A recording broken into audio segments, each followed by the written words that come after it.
तो दोस्तों आज हम फिर से आपके लिए लेकर आए हैं देश दुनिया की सभी ताजा बड़ी खबरें। फटाफट एक एक कर विस्तार से आज आपको बताएंगे, तो वीडियो को अंत तक जरूर देखें। दोस्तों वीडियो बनाने में हमें काफी मेहनत लगी है, तो वीडियो को दिल से लाइक कर दें। जी दोस्तों, पहली खबर में आपको बता दें कि हिंदू संघर्ष समिति ने गुड़गांव पुलिस को दी धमकी। कहा इस शुक्रवार को मुसलमानों को गुड़गांव में नहीं पढ़ने देंगे नमाज, करेंगे गोवर्धन पूजा। बढ़ गई है हरियाणा सरकार की मुश्किलें। वहीं आपको बताएंगे दोस्तों की महाराष्ट्र में भाजपा को लगा एक और बड़ा झटका। चुनाव से पहले ही 22 बीजेपी नेताओं ने छोड़ी पार्टी, एनसीपी में हुए शामिल। वहीं आपको बताएंगे दोस्तों कि उत्तर प्रदेश के मुसलमानों से नाराज हुए असदुद्दीन ओवैसी। बोले भारत में कभी मुस्लिम वोट बैंक नहीं था और ना रहेगा, हमेशा से हिंदू वोट बैंक था और रहेगा। वहीं आपको बताएंगे दोस्तों कि प्रधानमंत्री मोदी की रैली में बम फोड़ने वाले 4 आतंकवादियों को फांसी, 2 को आजीवन कारावास। वहीं आपको बताएंगे दोस्तों कि मुसलमानों को लेकर बीजेपी सांसद ने दिया विवादित बयान। कहा मुसलमानों की महिलाओं का एक बच्चा पेट में होता है, एक गोद में होता है और पीछे 4 बच्चे लाइन में होते हैं।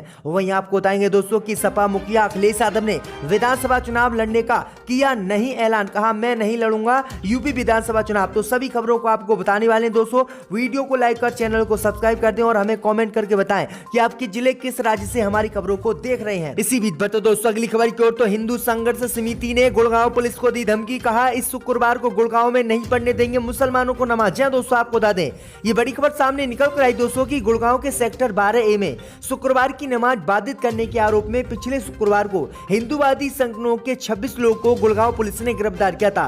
तो वहीं अब रविवार को संयुक्त हिंदू संघर्ष समिति के सदस्यों ने गुड़गांव पुलिस को अल्टीमेट दिया है और कहा है कि वे इस शुक्रवार को किसी भी मुसलमान को यहां पर नमाज नहीं पढ़ने देंगे और शुक्रवार को जिस स्थान पर मुसलमान नमाज पढ़ते हैं उसी स्थान पर गोवर्धन पूजा करेंगे। वहीं आपको बता दें कि काफी दिनों से यहां पर नमाज पढ़ने का हिंदू संगठन विरोध कर रहे हैं। वहीं आपको बता दें कि अल्टीमेट देते हुए हिंदू संगठनों ने कहा है कि अगर कोई भी मुसलमान यहां पर नमाज पढ़ने के लिए शुक्रवार को आया तो लाठियों का उसे सामना करना पड़ेगा। उन्होंने कहा है कि हम जेल जाने के लिए भी तैयार हैं, लेकिन हरियाणा और गुरुग्राम में किसी भी कीमत पर मुसलमानों को खुले स्थान पर नमाज नहीं पढ़ने देंगे और जिस स्थान पर मुसलमान नमाज पढ़ते हैं उस स्थान पर हम भी गोवर्धन पूजा जुमे की नमाज के दौरान ही अदा करेंगे। तो ये बड़ी अपडेट आई दोस्तों कि हिंदू संगठनों ने ये बड़ी धमकी गुड़गांव पुलिस को दी है। पिछले 2-3 हफ्तों से लगातार हिंदू संगठन गुड़गांव में नमाज पढ़ने का मुसलमानों के विरोध कर रहे हैं। इसी बीच पर दोस्तों अगली खबर की ओर, तो महाराष्ट्र में भाजपा को लगा बड़ा झटका। महापालिका चुनाव से पहले 22 बीजेपी नेताओं ने छोड़ी पार्टी, एनसीपी में हुए शामिल। जी दोस्तों आपको बता दें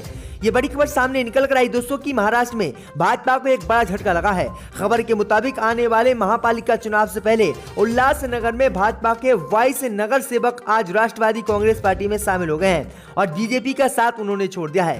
दरअसल आपको बता दें कि भाजपा के दिग्गज नेता ओमी कलानी को अपने पाले में लेकर एनसीपी ने भाजपा को चुनाव से पहले ये बड़ा झटका दिया है। दरअसल आपको बता दें कि उल्लासनगर में कॉलोनी परिवार का राजनीतिक दबदबा काफी ज्यादा है।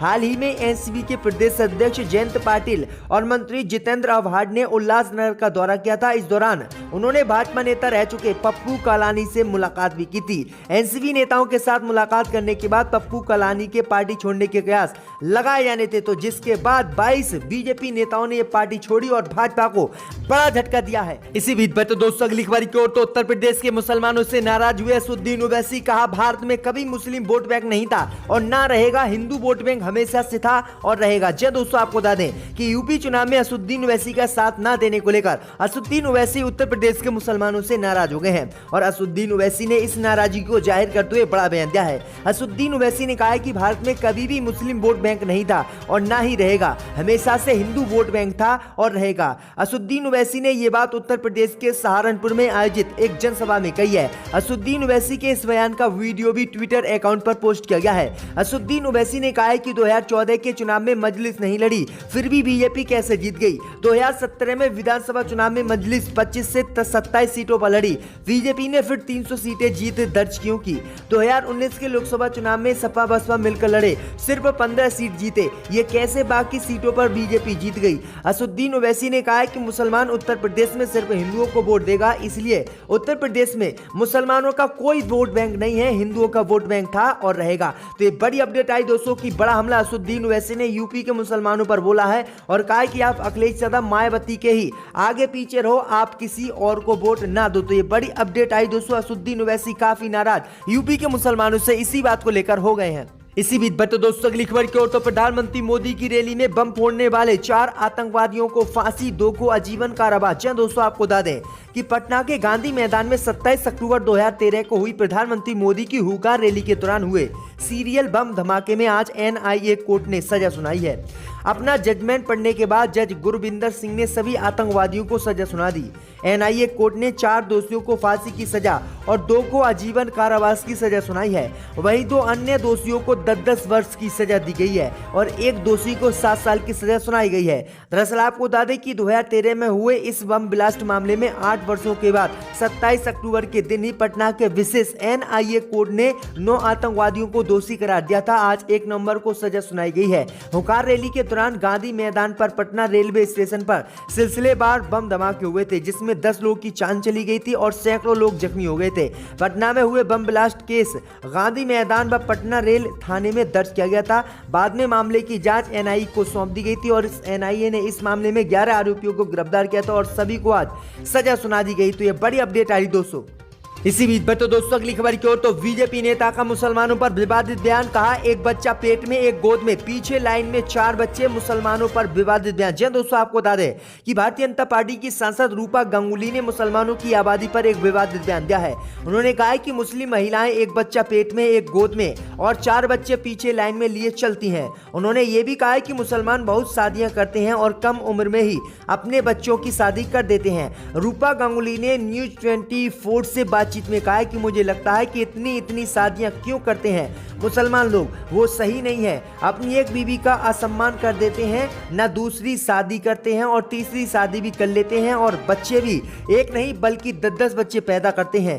इसलिए इनकी हालात गरीबी की तरफ जा रही है और मुसलमानों को इतने बच्चे पैदा देश में नहीं करने चाहिए। तो ये बड़ा विवादित बयान बीजेपी नेता ने दिया है। इसी बीच तो दोस्तों अगली खबर की ओर तो उत्तर प्रदेश विधानसभा का चुनाव नहीं लड़ेंगे अखिलेश यादव, सपा ने किया ऐलान। दोस्तों, आपको बता दें कि समाजवादी पार्टी के अध्यक्ष और पूर्व उत्तर प्रदेश के मुख्यमंत्री अखिलेश यादव ने कहा है कि वह उत्तर प्रदेश का अगला विधानसभा चुनाव नहीं लड़ेंगे। आजमगढ़ से सांसद अखिलेश यादव ने कहा है कि वो छोटी पार्टियों से गठबंधन कर रहे हैं। अखिलेश ने यह भी कहा है कि चुनाव के लिए उनकी पार्टी और राष्ट्रीय लोकदल के बीच गठबंधन के बाद सीटों पर अंतिम चरण में बातचीत चल रही है।